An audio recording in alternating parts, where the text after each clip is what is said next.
Hey everyone, welcome back to our channel. Today, we're diving into a topic that many FireStick users often wonder about: how to get local channels on your FireStick. Whether you want to catch up on the latest news, watch your favorite local sports team, or just enjoy some local programming, we've got you covered. So, let's get started. The process of getting local channels on your FireStick is actually quite simple. There are a few different methods you can try, so we'll walk you through each one step by step. Method 1. Using an antenna. The first method involves using an antenna in conjunction with your FireStick. This allows you to access over-the-air channels, including all of your local stations, in high definition. To set this up, simply plug your antenna into the coaxial port on your TV or tuner. Then, use the Leave TV feature on your FireStick to scan for channels.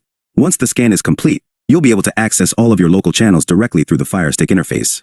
Antennas come in all shapes and sizes, so be sure to choose one that's compatible with your setup and provides good reception in your area. Method 2. Using a streaming service. If you prefer a more streamlined solution, you can also use a streaming service that offers local channels.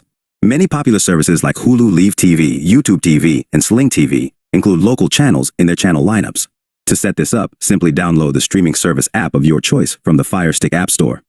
Then, sign up for a subscription and follow the on-screen instructions to access your local channels. Keep in mind that these services typically require a monthly subscription fee, but they often offer free trials, so you can test them out before committing. Conclusion. So there you have it, 2 easy methods for getting local channels on your FireStick. Whether you choose to use an antenna or a streaming service, you'll never have to miss out on your favorite local programming again. Thanks for watching.